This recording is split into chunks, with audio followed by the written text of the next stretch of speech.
welcome back to another Element Fissions video. And in this video, we will be showcasing a free-to-play team for you guys to clear Vegas to start farming for those specific gear sets.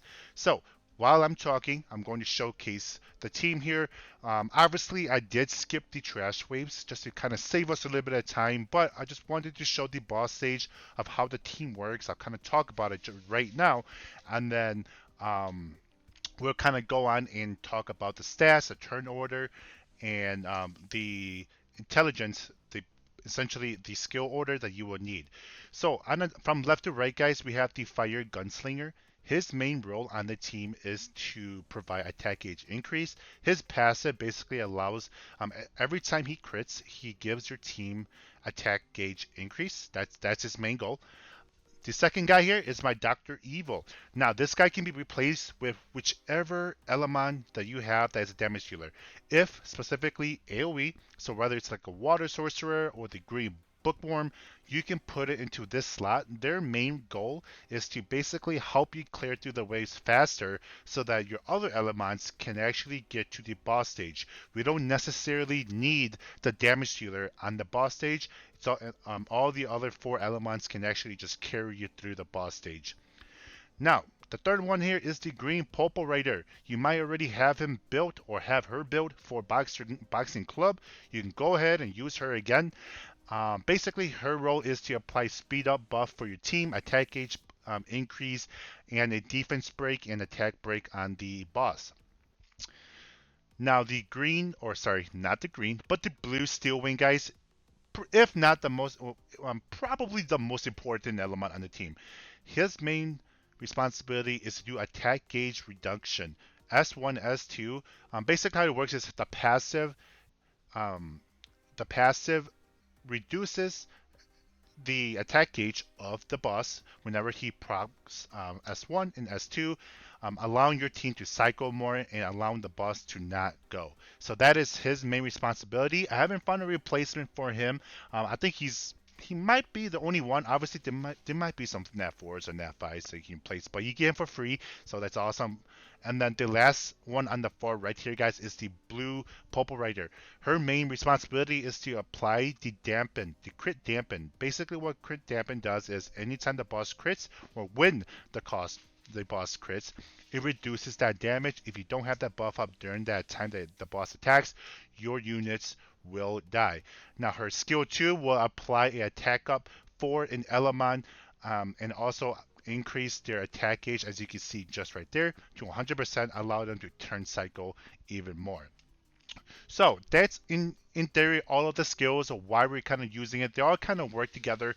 And the thing with this boss is basically you want to do a lot of attack gauge reduction, a lot of attack gauge increase for your team, and apply the debuffs such as attack break, blind, and defense break, and essentially you will be able to clear it. So as you can see here, my best time with this team after I've been farming Boxing Club for about a week since the server launch is 3 minutes and 24 seconds.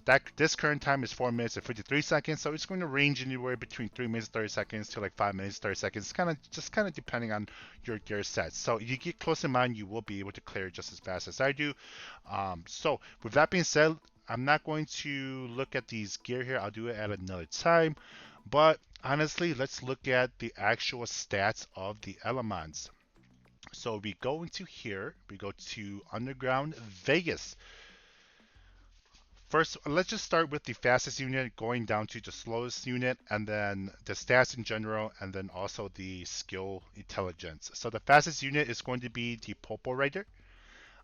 You will want to put Inspire Set whenever you can. Basically, Inspire Set gives all allies an additional 8% attack, so stack that as high as possible, or use that set as often as possible.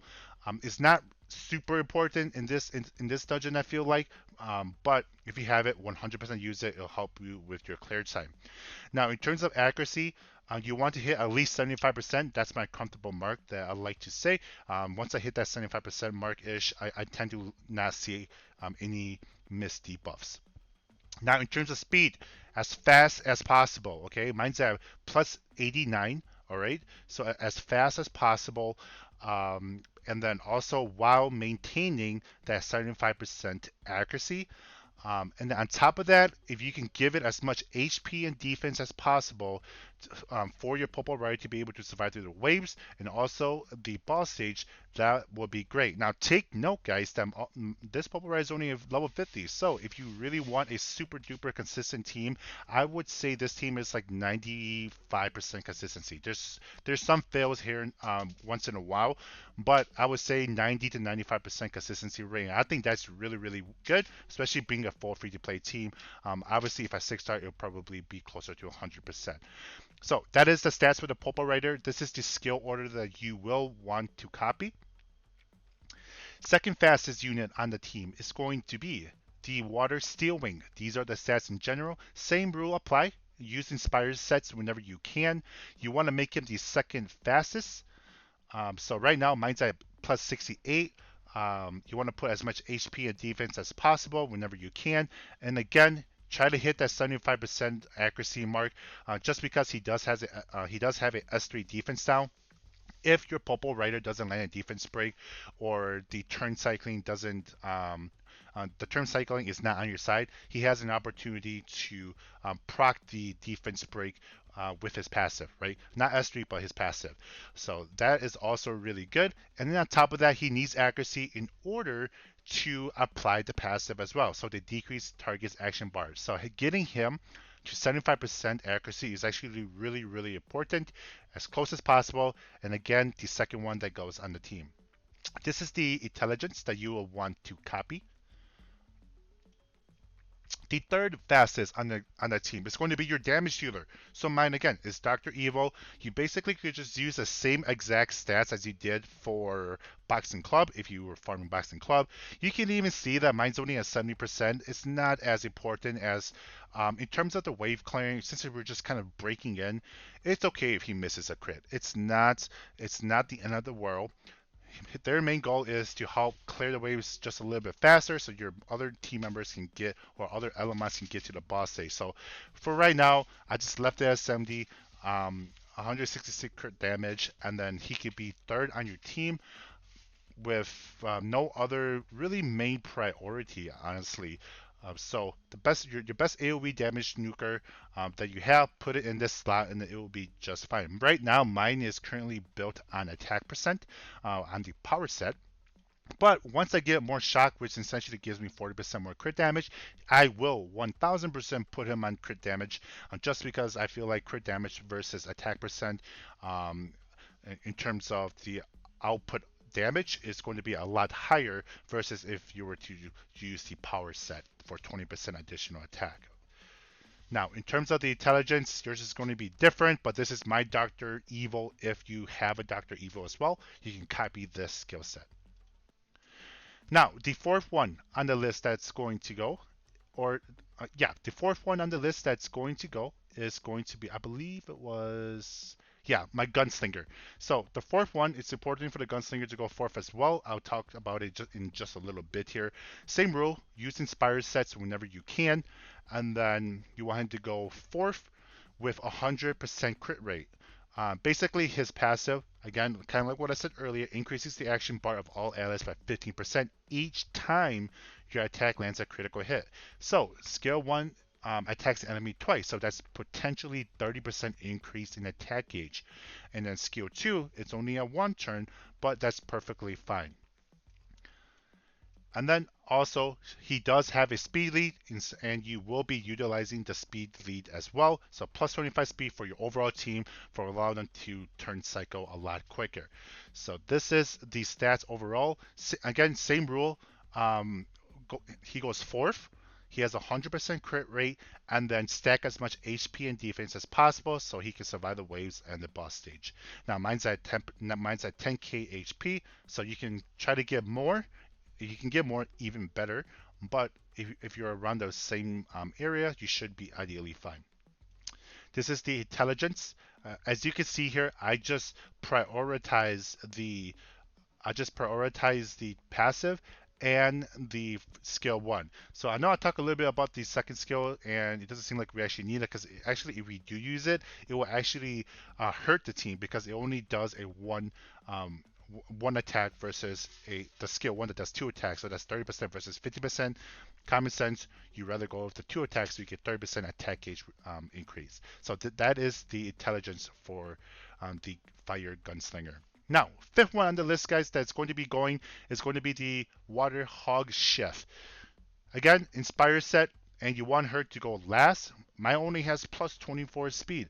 And same rule, a lot of HP, a lot of defense, and then that's all she really needs. She doesn't need any accuracy, she doesn't need anything else, because her main responsibility on this team is to not only debuff your allies and heal the team, but use the skill crit dampen, and again that reduces the critical damage that gets that your elements receive whenever you're at the boss stage, because the boss stage does a massive amount of critical damage.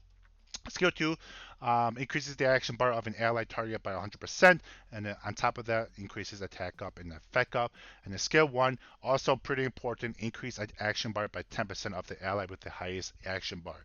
So to kind of wrap all that up, it's a lot of the attack gauge reduction. Like I said, attack bar or attack gauge increase, landing the debuffs, and having the appropriate turn order and having the appropriate accuracy for the ones that actually need it.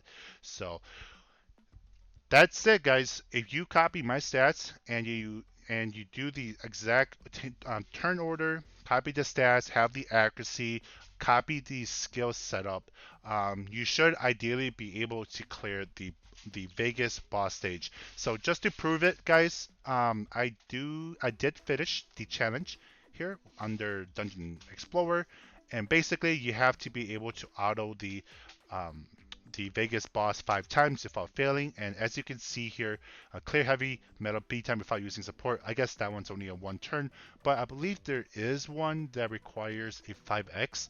I forgot which one that one was, but I did clear that one as well. So this team is reliable. I would say anywhere, just kind of like the boxing, there's just some RNG that sometimes making it 100% is not possible, but I will confidently say that this team is 90-95% effective. And now, because I had this team, I'm going to switch my focus from Boxing Club and farming Vegas, but just because the crit damage sets and the refresh sets are so amazing in this game, and I feel like they are going to be a game changer for content creation, and not only content creation, but the content themselves. More damage, more crit damage equals more damage overall. So with that being said, guys, that's going to end the Vegas tutorial on the free-to-play team for Vegas. Hope you guys enjoyed it. If you did, make sure you leave a like, make sure you leave a comment. If you want to see future content, make sure you hit that subscribe button, and I'll see you guys on the next one.